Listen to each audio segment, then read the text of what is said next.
आज आपण बनवणार आहोत गवारीच्या शेंगा. तर मी इथे गवारीच्या शेंगा ह्या निवडून घेतलेल्या आहेत. तर मी इथे 1/2 किलो गवारी घेतली होती आणि तिचा समोरचा देठ आणि पाठीमागचा देठ मी कट करून तुम्ही पाहू शकता अशा पद्धतीने बारीक बारीक तुकडे करून घेतलेले आहेत. तर आता ह्या आपल्याला काय करायचं आहे, धुवून घ्यायच्यात. तर मी याच्यामध्ये घालते पाणी.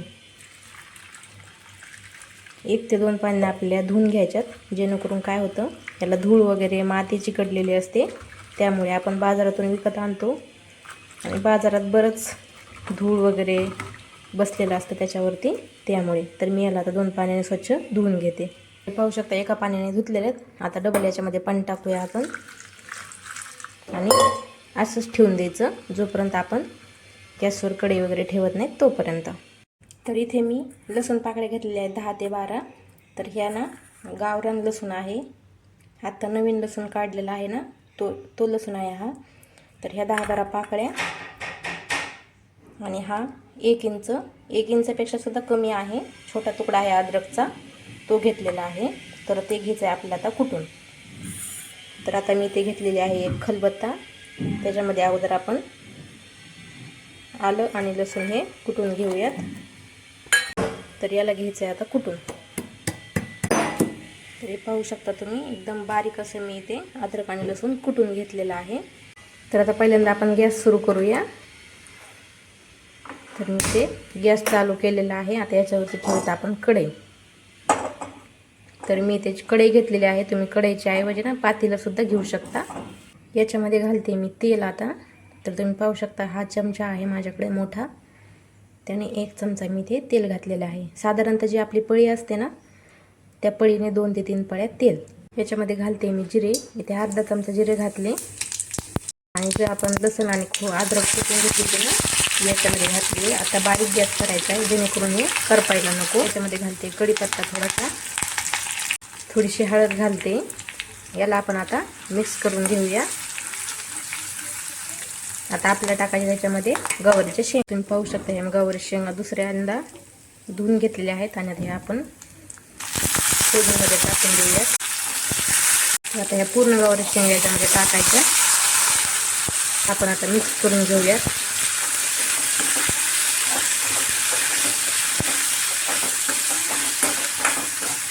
छान असं मिक्स केल्यानंतर आता आपल्या याच्यामध्ये घालायचं आहे चवीनुसार नमक. तर हे बघू शकता तुम्ही, मी इथे 1 चमचा नमक घालते आता.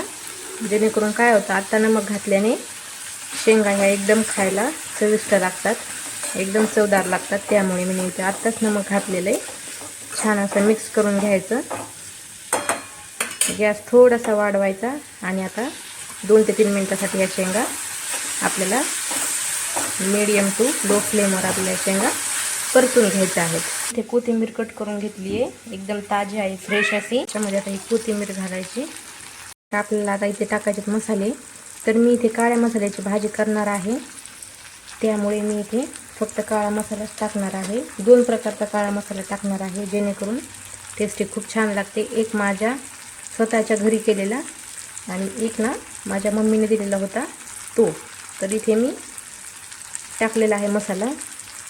थोडीशी तिखट लागण्यासाठी ना इथे मी चटणी टाकत आहे, लाल चटणी.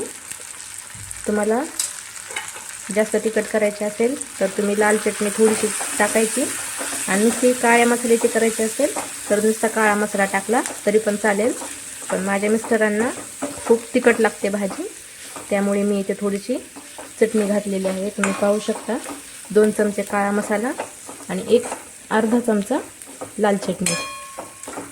आपल्याला हे मसाले परतण्यासाठी काय करायचं आहे, थोडंसं 2 मिनटं लो गॅसवरती आपल्याला हे असंच झाकून ठेवायचं, जेणेकरून मसाले ना पूर्ण छान असे परतले जातील आणि भाजीला टेस्टसुद्धा खूप छान लागते. मग मसाले परतलेत का ते पाहूया आपण. तर तुम्ही हे पाहू शकता छान असं थोडंसं तेल सुटलेलं आहे आपल्या भाजीला. आता मिक्स करून पाहूयात आपण. मसाले एकदम छान आपले परतलेले आहे. त्यामध्ये घालायचा आपला शेंगदाण्याचा कूट. तर हा मिक्सरमधून थोडासा बारीक करून घेतलेला आहे शेंगदाण्याचा कूट मी, तो याच्यामध्ये घालते आणि आपल्याला छान असं मिक्स करून घ्यायचं आहे. पाहू शकता एकदम छान असं मिक्स झालेलं आहे आपलं. मी याच्यामध्ये घालते थोडंसं पाणी.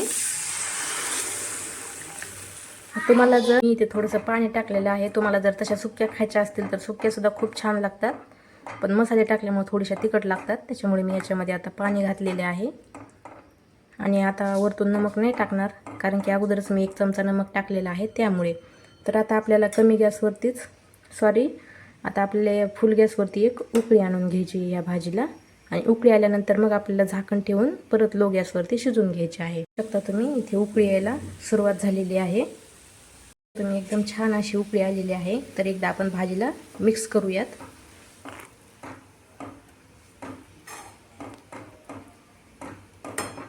आणि कमी गॅसवरती आपल्याला ही भाजी आता अशी शिजवून घ्यायची आहे. तर मी याच्यावरती झाकण ठेवणार आहे कमी गॅसवरतीच. तर नंतर बघा इतकी छान तर्री येते ना ह्या भाजीला, तुम्ही पाहू शकता नंतर कशी झाली आहे म्हणून. तर ही भाजी पूर्ण नाही शिजलेली आत्ता, पण एकदा आपण छान असं मिक्स करून बघूया. तर थोडीशी तर्री आलेली आहे. तर आपण हिला अजून एकदा झाकण ठेवूयात. ही भाजी उघडून कशी झाली ती.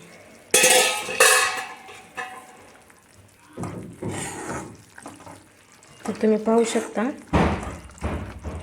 एकदम छान अशी आपली ही भाजी शिजलेली आहे. शकता एकदम छान अशी आपली ही गवारीची शेंगाची भाजी रेडी आहे. एकदम छान अशी तर्री सुद्धा आलेली आहे.